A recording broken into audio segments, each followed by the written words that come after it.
शुभ संध्या विद्यार्थियों। आज फिर से मैं आपके सामने आया हूं हमारे बचे हुए टॉपिक्स को लेकर।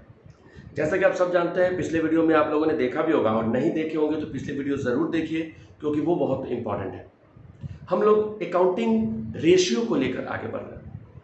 अकाउंटिंग रेशियो होता क्या है, अकाउंटिंग रेशियो में टाइप्स कितने पढ़ने हैं हमारे 12th और बीकॉम पार्ट 3 के सिलेबस के अनुसार, मैनेजमेंट अकाउंटिंग के सिलेबस के अनुसार टाइप्स के अंदर कितने प्रकार के रेशियो पढ़ने हैं, कौन कौन से रेशियो हम लोग डिस्कस कर चुके हैं, ये सारा पिछले वीडियो में अवेलेबल है। आप उसमें जाकर और उसे देख सकते हैं। ठीक है, आज हम लोग अपने आगे का रेशियो पढ़ने आ रहे हैं। हम लोग 2 रेशियो ऑलरेडी डिस्कस कर चुके हैं, ठीक है, जिसमें लिक्विडिटी रेशियो और सॉल्वेंसी रेशियो हम लोगों ने पहले डिस्कस कर लिया है। आज जो रेशियो हम लोग डिस्कस करने वाले हैं वो है टर्नओवर रेशियो, जिसका दूसरा नाम है एक्टिविटी रेशियो। ठीक है, अभी तक जो दोनों रेशियो हम लोग पढ़े थे उसका जो आंसर आता था, जो रेशियो आंसर आता था, उसके आंसर जनरली रेशियो में आती थी, लाइक 2:1, 1:1, 1.2:1, 2.3:1, दिस काइंड ऑफ। ठीक है, लेकिन अब जो रेशियो हम लोग पढ़ने जा रहे हैं, जो बाकी के 2 रेशियो बचे हुए हैं, दैट इज टर्नओवर रेशियो और प्रॉफिटेबिलिटी रेशियो, इस दोनों ही रेशियो में आंसर नहीं आएगा। जब टर्नओवर की बात की जाएगी तो आंसर आएगी टाइम्स में, और जब प्रॉफिटेबिलिटी की बात की जाएगी तो आंसर आएगी परसेंटेज में, प्रतिशत। ठीक है, हम लोग अभी डिस्कस करेंगे टर्नओवर रेशियो, जिसका दूसरा नाम क्या है, एक्टिविटी रेशियो। कौन कौन सा रेशियो इसके अंदर पढ़ना है, पहले उसके बारे में एक नजर दे देते हैं। वो कौन कौन से रेशियो हैं जो टर्नओवर रेशियो के अंदर पढ़ना है। तो सबसे पहले तो आता है data turnover ratio, creditors turnover ratio, stock या इन्वेंट्री टर्नओवर रेशियो, दोनों का नाम एक ही है, ठीक है ना, स्टॉक टर्नओवर रेशियो बोले चाहे इन्वेंट्री टर्नओवर रेशियो बोले। उसके बाद working capital turnover ratio, debtor turnover ratio, creditor turnover ratio, इन दोनों का एक विस्तृत रूप है। अगर थोड़ा सा और एक्सप्लेन करें, इसको थोड़ा ब्रीफ में जाए तो रिसीवेबल टर्नओवर रेशियो या पेएबल टर्नओवर रेशियो, फिर उसको टाइम में निर्धारित हम लोग करेंगे, टाइम कैलकुलेट करेंगे, एवरेज कलेक्शन पीरियड और एवरेज पेएबल पीरियड। ये 6-7 रेशियो हमें एक्टिविटी या टर्नओवर रेशियो के अंदर पढ़ना है। जैसा कि मैंने भी बोला कि अगर डेटा टर्नओवर रेशियो को अगर थोड़ा सा और आगे देखें तो वो हो जाता है receivable turnover ratio. Trade receivable की बात की जाए, ट्रेड पेएबल की बात की जाए, तो ये मैं मान सकता हूं कि आप लोग डेटर, क्रेडिटर, ट्रेड रिसीवेबल और ट्रेड पेएबल के बीच में डिफरेंस कर सकते हो। अगर मैं बात करूं debtor, then I am talking about only debtors, only that particular person. But if I'm talking about trade receivable, it means I'm talking about all the amount to be received by the firm, all the amount which are receivable by the firm, like the summation of debtor or trade or bill receivable, means debtor और bill receivable दोनों को हम लोग add करेंगे, then we will get trade receivable. Similarly, by adding bills payable and creditor, we will get trade payable. तो अगर हम लोग बात करते हैं डेटा टर्नओवर रेशियो का, it means I am talking only about debtors. If you are talking about creditor turnover ratio, it means only about creditors. But if we are talking about trade receivable turnover ratio, then we are talking about the summation of both, that is debtor and bill receivable. Similarly, when we are talking about creditors turnover ratio, it means we are talking about only creditors. But when we are talking about trade payable turnover ratio, trade payable, wherever you are discussing about trade payable, it means you are discussing the summation of both, that is creditor and bills payable, all the amount that are to be paid by the firm. ठीक है, ठीक है। तो सबसे पहले हम लोग क्या देखेंगे, debtor turnover ratio, creditor turnover ratio, inventory और stock turnover ratio, working capital turnover ratio. क्योंकि इन तमाम ये जो चारों फॉर्मूला है, ये सब एक दूसरे पर डिपेंड है या कहीं ना कहीं से इंटर रिलेटेड है। आप किसी एक फॉर्मूला को देखिएगा तो दूसरे फॉर्मूला के बारे में आप सोच सकते हैं। देखिए, फॉर्मूला कुछ नहीं होता, जरूरी नहीं कि आप फॉर्मूला याद करो, आप बना सकते हो फॉर्मूले को। अगर आप समझते हो बातों को, अगर आप कॉन्सेप्ट आपका क्लियर है, तो आप फॉर्मूला खुद क्रिएट कर सकते हो, ताकि एग्जामिनेशन में भूलने का डर न रहे। ठीक है, तो सबसे पहले आपका काम क्या है, सबसे पहले आपका काम है वो तमाम हेड्स को लिखिए, वो तमाम रेशियो को लिखिए जो रेशियो आपको टर्नओवर रेशियो में पढ़ना है। ठीक है, first of all write down, ये है आपके एक्टिविटी और टर्नओवर रेशियो, जिसका आंसर किस में आता है, टाइम्स में आता है। ये टाइम्स मैंने इसलिए लिख रखा है क्योंकि इसके पहले जो भी रेशियो आप लोगों ने निकाला था उसका आंसर रेशियो में आ रहा था, दैट इज 2:1, 1:1, 1.2:1, 2.3:1, 2.4:1, हर का आंसर किस में आ रहा था? रेशियो में आ रहा था। ठीक है, लेकिन अब किस में आंसर आएगा? टाइम्स में आएगा, गुना, इतना गुना। सबसे पहले क्या है? Stock turnover ratio, debtor turnover ratio, creditor turnover ratio, एक नीचे है working capital turnover ratio, average collection period और एवरेज पेबल पीरियड। ये पांचों आप लोग लिख लीजिए, 6 फॉर्मूला है, 6 को लिख लीजिए पहले, उसके बाद एक एक करके हम लोग डिस्कस करेंगे। तो चलिए अब हम लोग फॉर्मूला की ओर बढ़ते हैं। सबसे पहले जो मैं फॉर्मूला आपके सामने लेकर आया हूँ वो है स्टॉक टर्नओवर रेशियो।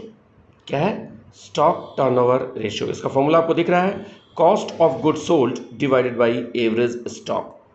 क्या है? Cost of good sold divided by average stock. अब सॉल्व होता है कि कॉस्ट ऑफ गुड सोल्ड कैसे निकलेगा? क्या ये क्वेश्चन में दिया होगा?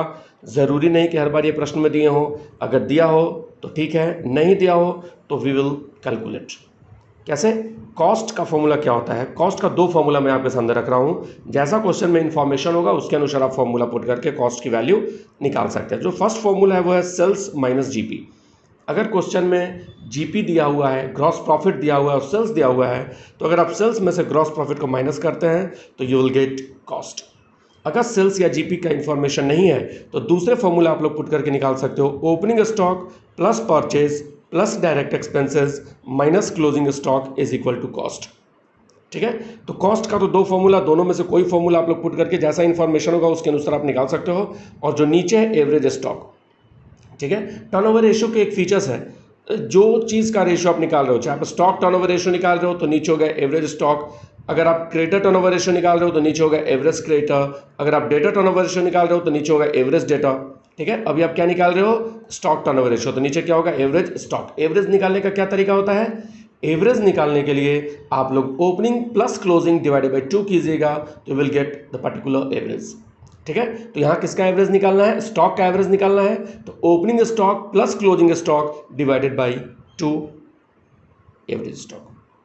ठीक है, तो आप लोग सबसे पहला फॉर्मूला स्टॉक टर्नओवर रेशियो का फॉर्मूला लिख लीजिए, उसके बाद आगे बढ़ते हैं।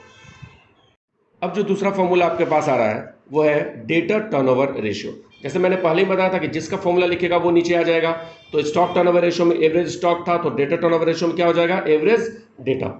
अब सवाल उठता है कि ऊपर क्या होगा, तो जाहिर सी बात है डेटर का जन्म कैसे होता है, डेटर कैसे बनता है? डेटर वह व्यक्ति होता है जहां से मुझे पैसे लेने होते हैं, तो आप बताइए कि डेटर इंक्रीज कब होता है? जितना आप क्रेडिट सेल्स कीजिएगा डेटर उतना ही बढ़ते रहता है ना। तो डेटर टर्नओवर रेशियो क्या है? जितना क्रेडिट सेल्स कीजिएगा उतना ही डेटर आपका इंक्रीज हो जाएगा। इसका मतलब डेटर से डायरेक्टली रिलेटेड क्या है? Credit sales. ठीक है, तो ऊपर होगा क्रेडिट सेल्स। अगर यही क्रेडिटर की बात करते हैं तो उससे रिलेटेड होता है क्रेडिट परचेज, तो उसके ऊपर क्रेडिट परचेज होता। लेकिन अभी हम लोग क्या निकाल रहे हैं? Debtor turnover ratio. तो इसके फॉर्मूला में क्या हो जाएगा? Net credit sales divided by average debtor. Average debtor कैसे निकलता है? Opening debtor plus closing debtor by 2। कोई दिक्कत नहीं। अब यहाँ पर छोटा सा एक नोट मैंने लिखा आप लोग के लिए, जो इसके पहले मैंने बताया भी आपको। If we are computing trade receivable turnover ratio, then instead of average data, we will write average trade receivable. यहाँ पे अगर डेटा टर्नओवर रेशियो है तो मैंने लिखा एवरेज डेटा, अगर ये ट्रेड रिसीवेबल टर्नओवर रेशियो रहता तो यहाँ एवरेज ट्रेड रिसीवेबल होता। और ट्रेड रिसीवेबल कैसे होता है? Debtor plus bill receivable. Debtor और बिल रिसीवेबल दोनों को ऐड करेंगे तब आएगा ट्रेड रिसीवेबल। क्लियर है? तो यहाँ पर एवरेज डेटा की जगह पे क्या लिख देंगे? Trade receivable. अगर डेटा टर्नओवर रेशियो की जगह पे ट्रेड रिसीवेबल टर्नओवर रेशियो पूछे तो। ठीक है, अब सवाल आता है कि एवरेज कलेक्शन पीरियड कैसे निकलता है? एवरेज कलेक्शन पीरियड, यहाँ पीरियड की बात हो रही है, तो वो दिन में भी आता है, मंथ्स में भी कैलकुलेट होते हैं और वीक में भी, सप्ताह में भी कैलकुलेट होता है। अगर आप डेज में कैलकुलेट कर रहे हो तो 365 को डेटा टर्नओवर रेशियो से डिवाइड कर दो।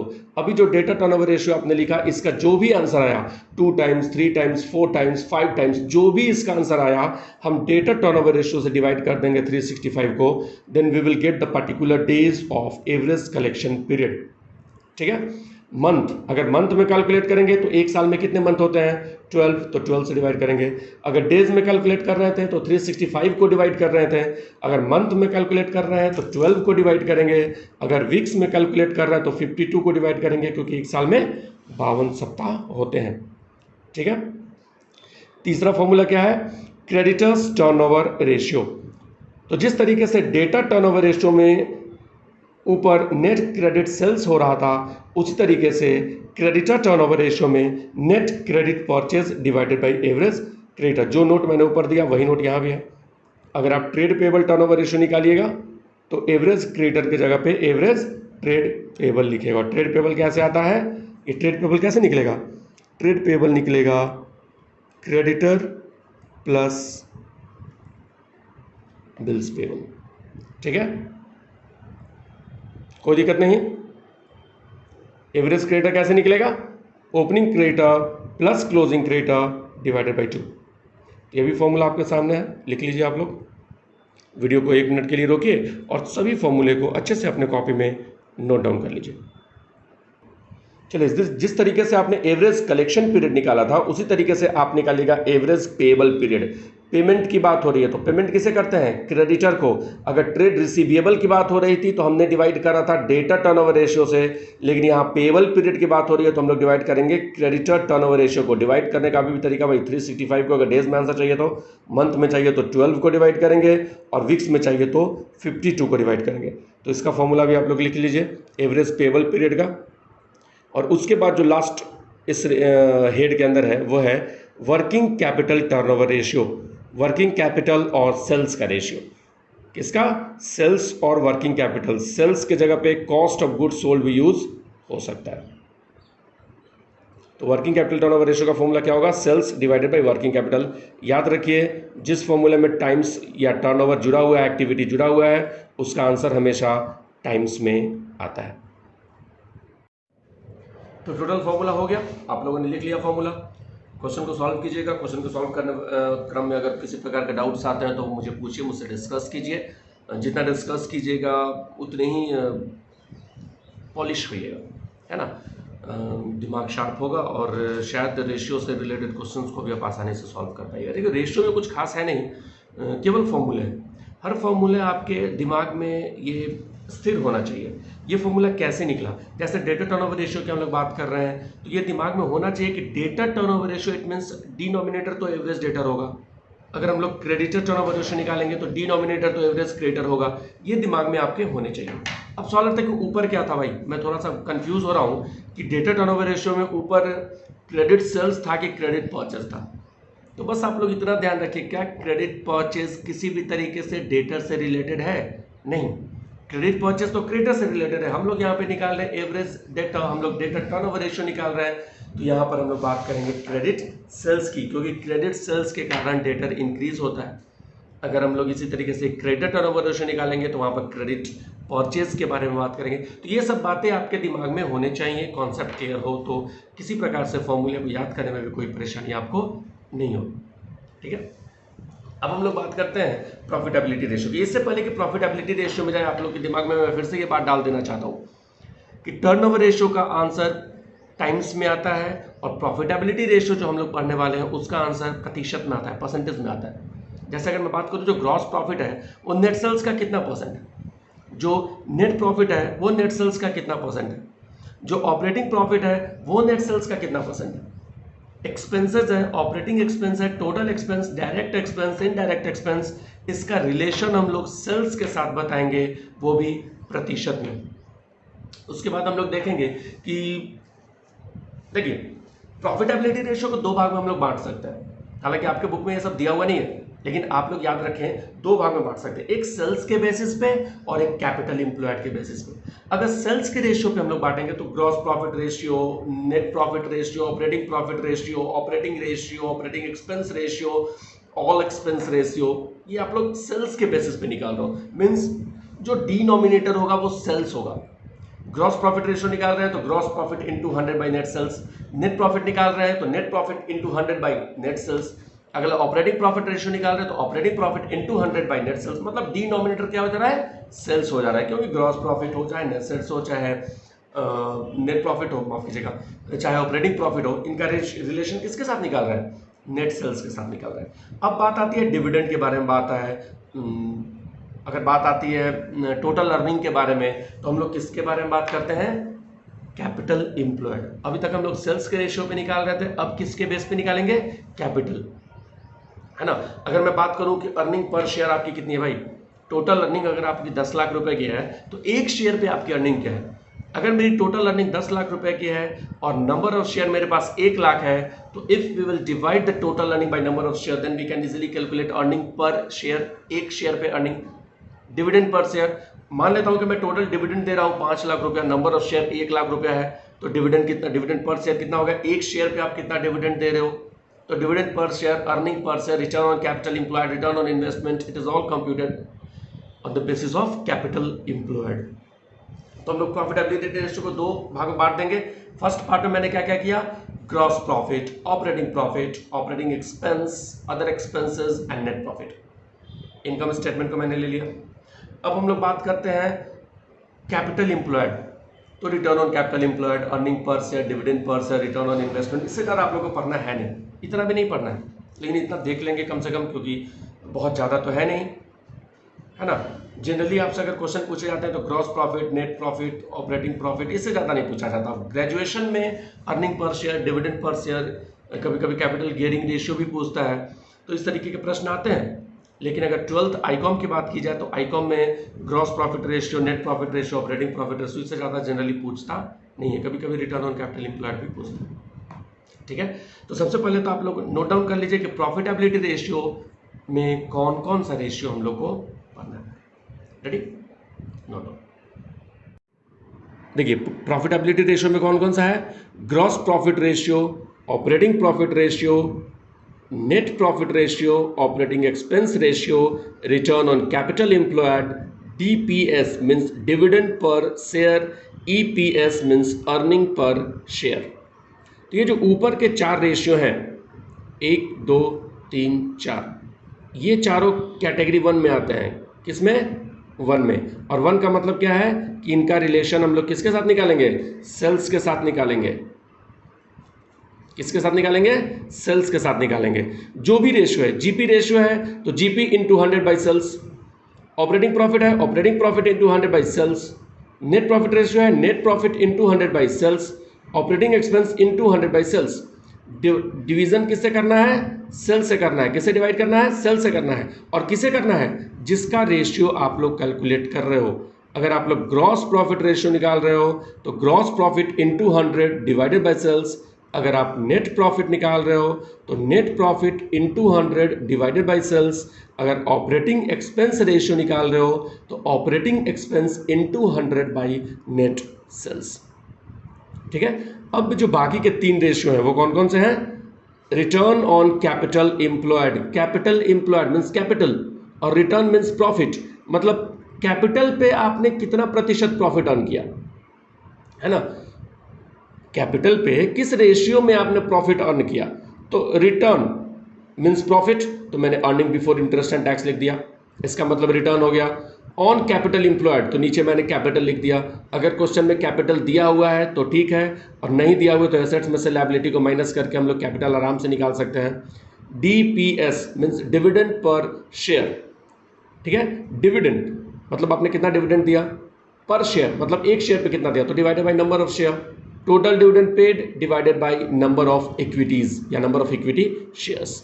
Earning per share, total earning या net profit divided by number of share. तो ये सभी फॉर्मूला आप लोग खुद मेंटेन कर सकते हो, खुद लिख सकते हो। फिर से मैं एक बार देख ले रहा हूँ। GP ratio, operating profit ratio, net profit ratio और ऑपरेटिंग एक्सपेंस रेशियो, इसके डिनोमिनेटर में क्या आएंगे? सेल्स आएंगे, और जिस रेशियो के बारे में आप बात करो वो ऊपर चला जाएगा। जीपी रेशियो का मतलब GP into 100 by sales, operating profit into 100 by sales, net profit into 100 by sales, operating expense into 100 by sales. अब तीनों जो बचा वो कैपिटल एम्प्लॉयड की बात हो रही है, ठीक है। Return on capital employed means earning before interest and tax divided by capital. Dividend per share, total dividend paid on equity divided by number of equity. Earning per share, total earning that is net profit divided by number of shares. ये formula आप लोग लिख लीजिए पहले। Students, इसीलिए मैंने बोला था कि टर्नओवर रेशियो और प्रॉफिटेबिलिटी रेशियो को मैं एक साथ लेके चलूंगा, क्योंकि इसमें ज़्यादा पढ़ना है नहीं, और जो भी कॉन्सेप्ट अगर आप एक बार समझ गए, जैसे मैंने प्रॉफिटेबिलिटी रेशियो का फॉर्मूला भी आपके सामने नहीं लिखा क्योंकि मैं समझ रहा हूं कि ये फॉर्मूला आप लोग आसानी से क्रिएट कर सकते हो, खुद बना सकते हो, और खुद बनाओगे तो मुझे पढ़ाने की जरूरत नहीं पड़ेगी, खुद बनाओगे तो याद करने की जरूरत नहीं पड़ेगी, और खुद बनाओगे तो किसी से कॉपी करने की जरूरत नहीं पड़ेगी, और हमेशा के लिए आपके कॉन्सेप्ट भी क्लियर रहेंगे। अगर बात करते हैं हम लोग प्रॉफिटेबिलिटी रेशियो की, तो उसके अंदर कौन कौन से रेशियो थे? सबसे पहले मैंने ग्रॉस प्रॉफिट रेशियो के बारे में बोला, नेट प्रॉफिट रेशियो के बारे में बोला, ऑपरेटिंग प्रॉफिट रेशियो के बारे में बोला, ऑपरेटिंग एक्सपेंस रेशियो के बारे में बोला, और इन सबको मैंने ग्रुप 1 में कैटेगराइज कर दिया। ठीक है, ग्रुप 1 का मतलब इन सब का बेस क्या है, किससे रिलेशन में निकाल रहा हूं, सेल्स से रिलेशन निकाल रहा हूं, और उसके बाद जो रिटर्न ऑन कैपिटल एम्प्लॉयड था, डिविडेंड पर शेयर था, अर्निंग पर शेयर था, उससे मैंने क्या किया, नंबर ऑफ इक्विटीज के बारे में बात हो रही है, कैपिटल एम्प्लॉयड के बारे में बात हो रही है, तो इसे मैंने कैटेगरी 2 में कर लिया। ठीक है, क्लियर है, आप लोग समझ रहे हो बात को?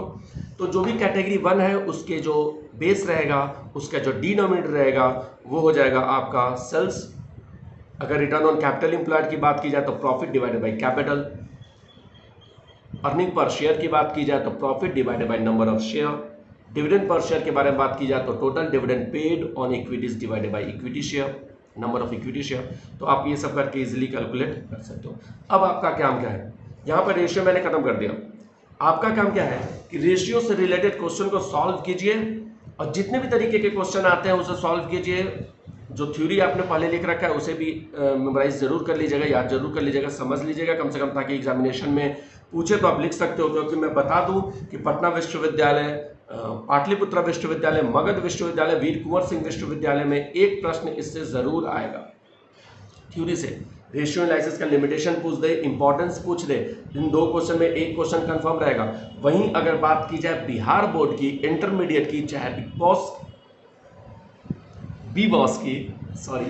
नहीं, बी बॉस जो कि ओपन बोर्ड है बिहार बोर्ड की, उसके बारे में बात की जाए तो उन सब में 5 नंबर का एक थ्योरी जरूर पूछेगा रेशियो एनालिसिस। ठीक है, अकाउंटिंग रेशियो से। तो रेशियो का थ्योरी बिहार बोर्ड इंटरमीडिएट के लिए, सीबीएसई के लिए और बीकॉम मैनेजमेंट अकाउंटिंग के लिए बहुत इंपॉर्टेंट है। साथ ही साथ इससे रिलेटेड क्वेश्चंस को भी सॉल्व कीजिए, और जो भी डाउट्स आता है कमेंट में मुझसे पूछिए, या जो भी माध्यम हो संपर्क करने का, संपर्क कीजिए। यह मैंने चैप्टर को खत्म कर दिया, अकाउंटिंग रेशियो खत्म हो गया। अब किसी और दिन किसी नए चैप्टर के साथ आपके सामने मैं आऊँगा। तब तक के लिए शुभ रात्रि, टेक केयर।